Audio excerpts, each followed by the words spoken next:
मैं एपी विश्वकर्मा स्वागत करता हूं अपने यूट्यूब मंच पर।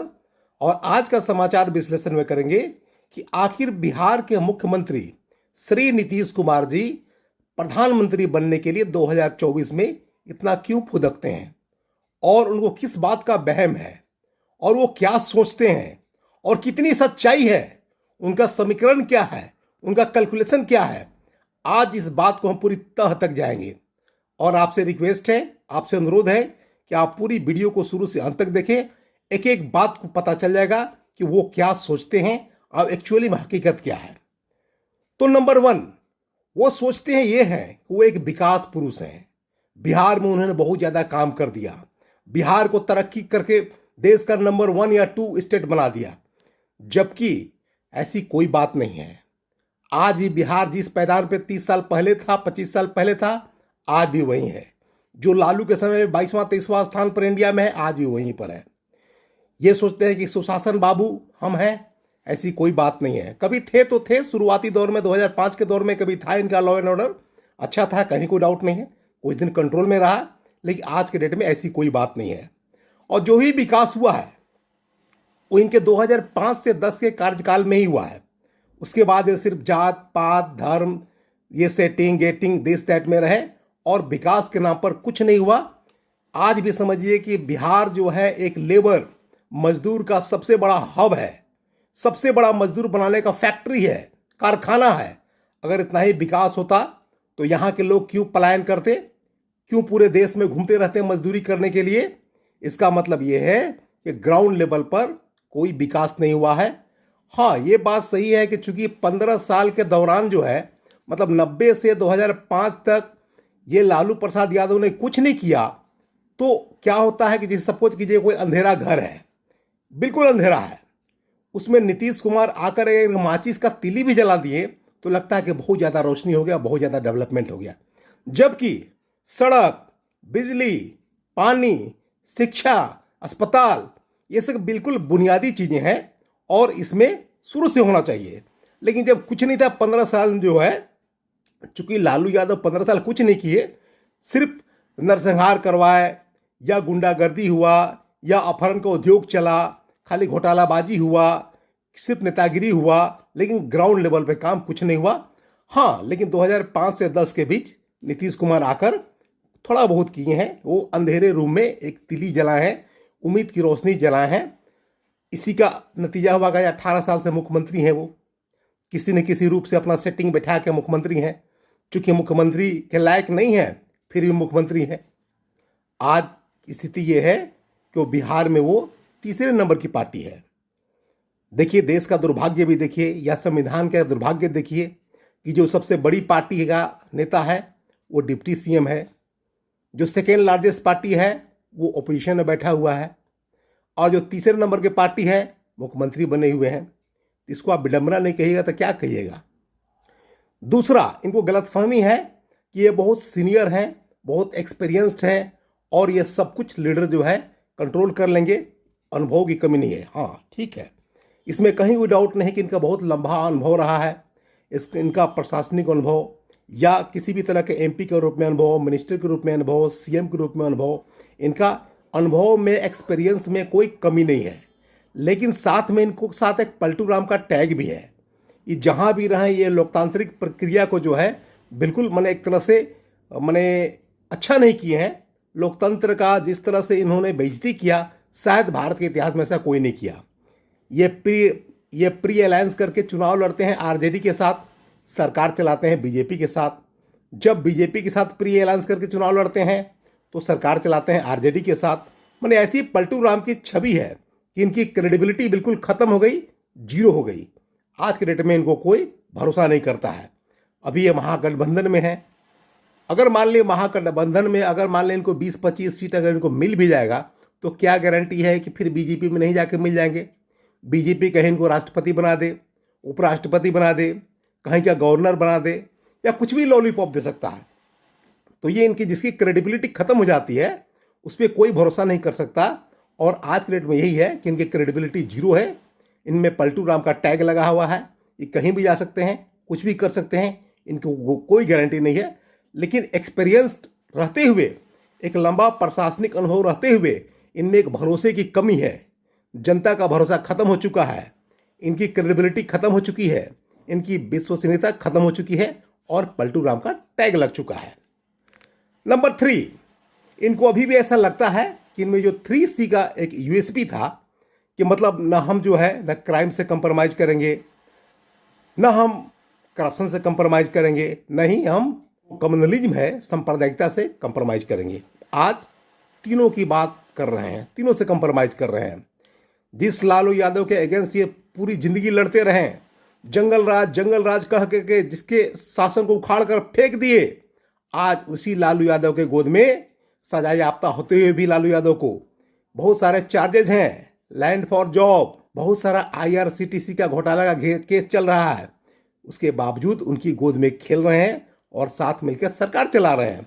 मतलब स्पष्ट है कि इनको करप्शन से कोई कंप्रोमाइज नहीं है। दूसरी बात, अभी आनंद मोहन के जो रिहाई हुई, ये भी साबित हो गए क्राइम से कोई मतलब नहीं है।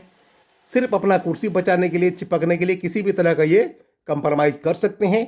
ये आनंद मोहन जी के रिहाई से पता चल गया किस तरह से इन्होंने कानून में बदलाव करके एक DM के हत्यारे को बाहर निकालने का काम किया। और जहां तक कम्युनलिज्म की बात रही, तो ये पूरी जिंदगी अपनी करीब 28-30 साल तक ये बीजेपी के गोद में ही खेले हैं, जिनमें एक सांप्रदायिकता का दाग है, जो सांप्रदायिक पार्टी बोला जाता है। इसलिए इनका जो 3C का जो यूएसपी था वो सिर्फ कहने के लिए ढकोसला है और कोई सच्चाई नहीं है। चौथा बात यह है कि ये सोचते हैं कि इनको सबसे बड़ा जो है बीजेपी को डैमेज करेंगे 2024 में। इनको 3 जगह पे बहुत ज़्यादा भरोसा है। नंबर 1, उत्तर प्रदेश, जहां पे लोकसभा का 80 सीटें हैं और अभी बीजेपी के जीत जो है 2019 में, वहां वो 64 सीट पर वो जीती हुई है। दूसरा बिहार, जहां पे 40 सीट है टोटल, जहां पे बीजेपी जो है अभी 17 सीट पर विजयी है। क्योंकि पिछली बार ये अलायंस में थे, NDA में थे, तो दोनों मिला के 40 में आउट ऑफ 40 39 सीट इन लोग जीत लिए थे और एक कांग्रेस को मिला था। तो फिर भी फिलहाल उसके पास 17 सीट है अभी, माने बिहार में बीजेपी का है। टोटल सीट झारखंड में 14 है, जिसमें बीजेपी को जीत जो है 11 सीटों पर मिली है। मतलब यूं कहे कि ये जो इस तरह के जो लैंड है, जो हिंदी बेल्ट है, जो हिंदी भाषी क्षेत्र है, जहां पे सोचते हैं नीतीश कुमार के हम डेंट दे देंगे बीजेपी को, वहां हरा देंगे। मतलब 134 सीट, 134 सीट में अभी भी बीजेपी के पास 92 सीट है और इन्हीं को लगता है कि हम करीब करीब वहीं पर 134 में से 100 सीट ले आएंगे तो बीजेपी हार जाएगी। इनका ऐसा कैलकुलेशन हो सकता है, लेकिन हम कहते हैं कि इनका कैलकुलेशन सरासर गलत है। क्योंकि आज के डेट में उत्तर प्रदेश में जो 80 सीट है, उसमें 64 सीट जो है बीजेपी को है। आने वाला 2024 के चुनाव में वो 64 से बढ़ेगा, घटने का सवाल ही नहीं पैदा होता है। कि जिस तरह से आतंकवादियों पर, जिस तरह से गुंडागर्दी पर, जिस तरह से माफिया पर योगी ने कार्रवाई किया है, उत्तर प्रदेश के मुख्यमंत्री ने जिस तरह से कठोर कार्रवाई किया है और जहां जरूरत पड़ा उनको मार गिराया है, इससे जनता बहुत खुश है। जनता में एक हर्ष का उल्लास है, हर्षोल्लास है। वो अपने आप को सुरक्षित महसूस कर रही है। ऊपर से राम मंदिर का निर्माण भी जो है वो उसको सीट बढ़ाने में सहायक होगा। कहने का मतलब ये है कि अगर ये सोचते हैं कि नीतीश कुमार अगर सोचते हैं कि हम अखिलेश यादव के भरोसे यूपी में डेंट मार देंगे बीजेपी को, तो गलतफहमी के सिवा कुछ नहीं है। यूपी में उनका 5-10 सीट बढ़ेगा, घटने का तो सवाल ही नहीं होता है। रही बात बिहार की, बात करते हैं तो बिहार में अभी वर्तमान में 17 सीट बीजेपी को है। तो किसी भी बुरे हाल में 17 सीट अगर नो लॉस नो गेन पर भी रहे तो 17 के आसपास बीजेपी जीतेगी ही जीतेगी। ऐसी कहीं कोई बात नहीं है कि उससे कम होगा, 1-2 सीट आगे पीछे हो सकता है। और रही बात झारखंड का, तो झारखंड का जो परंपरागत सीट जो है वो सब दिन वहां से बीजेपी जीतते आई है। तो 14 में जो 11 सीट अभी है, एक आध सीट आगे पीछे हो सकता है, या हो सकता है कि तो बढ़ भी जाए। मतलब जो वर्तमान में 92 सीट है, उसमें 92 सीट से हो सकता है 100 बीजेपी का चला जाए, कम होने की बात ही नहीं है। मतलब जहां लगता है नीतीश कुमार को लगता है हम डेंट मार देंगे, हरा देंगे सीट, इनकी गलतफहमी के सिवा कुछ नहीं है। और वहां बीजेपी का सीट बढ़ेगा। 134 में अभी जो इनका 92 सीट है बीजेपी का, हो सकता है 92 से 100 हो जाए बीजेपी का।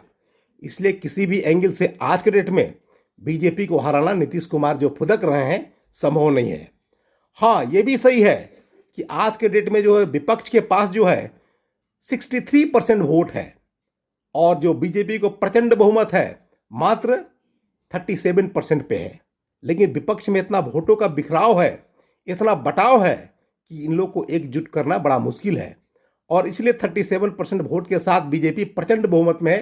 303 सीट अकेले लाई है 2019 में और अगर अलायंस मिला दे तो करीब करीब 350 सीट या उससे ज़्यादा है।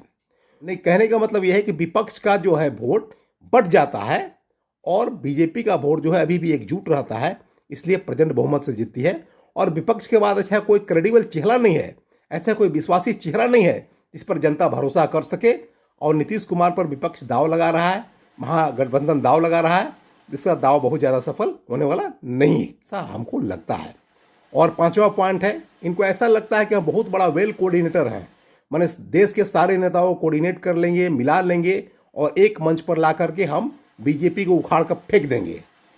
लेकिन हो सकता है इनकी गलतफहमी ही है, क्योंकि 2019 के चुनाव में यही बात जो है चंद्रबाबू नायडू कर रहे थे।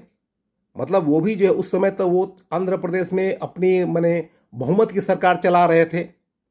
आज ऐसा हालत हुआ कि उनकी सरकार भी चली गई वहां से, आंध्र प्रदेश से, और वो सरकार से भी आउट हो गए, एनडीए से भी आउट हो गए, आज कहीं के नहीं रहे।